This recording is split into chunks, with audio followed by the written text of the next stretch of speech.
resurrections, secret flight attendants, and a fully clothed Hasselhoff. The story behind The Young and the Restless is the real soap opera. When series creator William J. Bell initially first dreamed up the daytime drama that would become The Young and the Restless, he had a very different title in mind, The Innocent Years. In a preface he and his wife Lee Bell wrote for the book, The Young and the Restless, Most Memorable Moments, Bell explained how the social upheaval taking place during the early 1970s was a factor in the name change. The Bells wrote, "We were confronted with the very disturbing reality that a young America had lost much of its innocence. Innocence as we had known it and lived it all our lives had in so many respects ceased to exist." The new title reflected the youth and mood of the early 70s.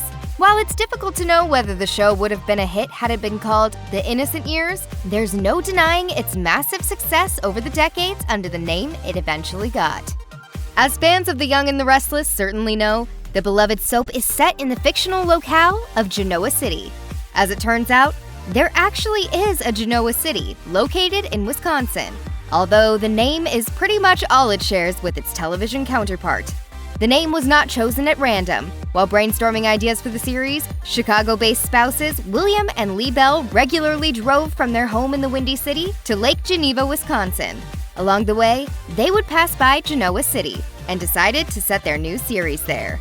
As for all the soapy drama, that was inspired by real life too. Bell told the Chicago Tribune, "It took about a year to figure out the characters.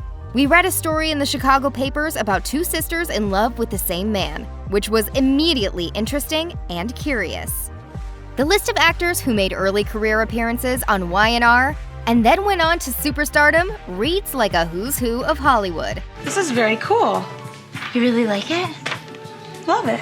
80s TV heartthrobs David Hasselhoff of Baywatch and Knight Rider fame and Tom Selleck, the original Magnum PI, both appeared on Y&R. So did Desperate Housewives star Eva Longoria and the late Paul Walker, who starred in multiple Fast and Furious movies. U-star Penn Badgley was just a kid when he played Philip Chancellor IV, and Justin Hartley left his Y&R role as Adam Newman to play Kevin Pearson on This Is Us. Another future star to get her start on the epic soap was Vivica A. Fox of Independence Day and Kill Bill fame. If there's one character who is instantly synonymous with The Young and the Restless, it's Victor Newman, played by Eric Braeden. While most fans of the show can't imagine Y&R without Victor, the character wasn't initially intended to stick around Genoa City for long. According to Braeden, he was pretty much ignorant of soap operas when he was offered the role and was initially hesitant to join The Young and the Restless.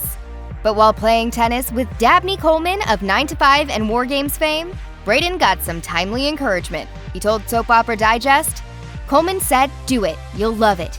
He knew because he had done it. I'd never have gone otherwise. Never." More than 4 decades later, Braeden remains with the show and says he has no intention of packing it in anytime soon, saying, "The word retirement is not in my vocabulary."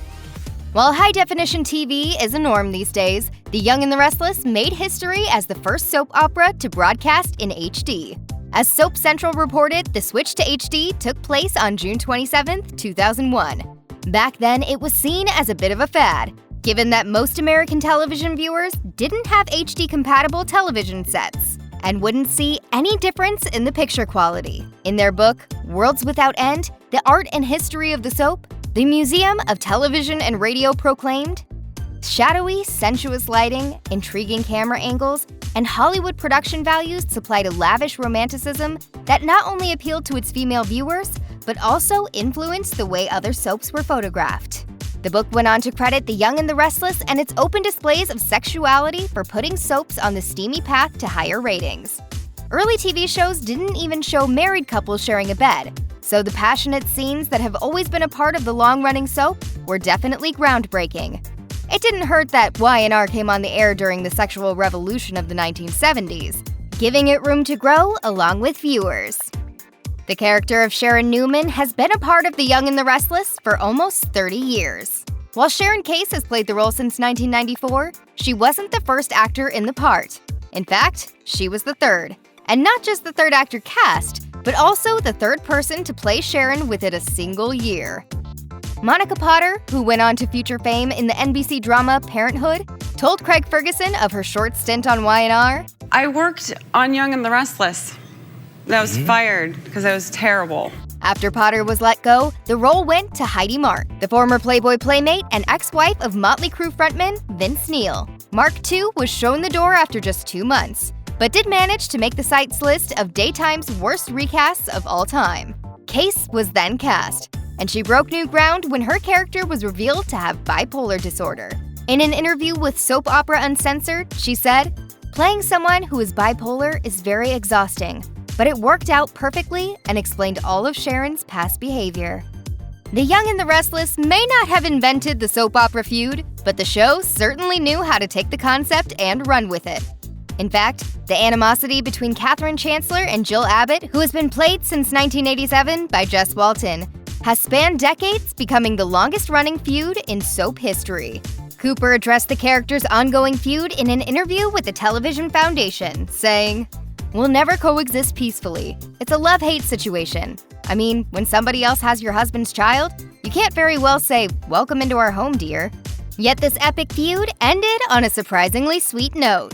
In the final Y&R scene that Cooper filmed before her death, Jill asks Katherine if she needs help going up their shared home's imposing staircase. "I believe I can manage." Thank you, though. Wayne Knight is best known for being eaten by a dinosaur in Jurassic Park and annoying Jerry Seinfeld as his postal worker neighbor Newman. But in 2017, Knight also appeared in 2 episodes of The Young and the Restless as music promoter Irv West. West was there to watch Tessa Porter perform at the Underground, but eventually played a pivotal role in rescuing Tessa's younger sister from a nefarious sex ring. Hilariously, Knight had the chance to reference his iconic Seinfeld role when he briefly shared the screen with Braden in a promotional video. In the clip, Braden is seen sitting in his dressing room working on a laptop when there's a knock on the door. He rises and opens the door to find Knight standing there. "Hello, Newman." Hello, Newman. It's not uncommon for a fledgling actor to hang on to a day job in order to keep the bills paid as their career is taking off. The Young and the Restless star Kate Linder, however, has taken that concept and flown with it. Literally. Prior to being cast as Esther Valentine on the show in 1982, Linder was a flight attendant and never quit, even after landing her role on Y&R. In 2008, Linder became the only person in history to receive a star on the Hollywood Walk of Fame while still actively employed as a flight attendant. In a special CBS interview, she said, "I love what I do. I love The Young and the Restless. I think it's an amazing show." At first, Linder kept her airline job a secret, but found herself busted when Y&R legend Jeannie Cooper was a passenger on one of her flights. Linder told the Los Angeles Times, "I told her the truth, and she thought it was really great." Since then, she's continued to juggle her dual careers. According to Linder's official website, her job as an actor satisfies her creativity, but ironically, she's maintained her gig with United in order to stay, quote, grounded. Susan Walters became a fan favorite on The Young and the Restless in the role of Diane Jenkins, playing the role from 2001 until 2010. The following year, the role was recast, and within months, the character was seemingly murdered. Diane was apparently not as dead as viewers had assumed. In 2022, Walters returned as Diane, who had faked her own death. Producers took extraordinary measures to ensure the character's return was a surprise for viewers. The character's name was changed to Taylor in the scripts, and the live camera feed that normally plays on monitors throughout the building was cut when she shot her scenes. She told Soap Opera Digest, "I was also told, best not go out for lunch, and whenever I was called to the set, they used my character's phone name. It was actually kind of fun."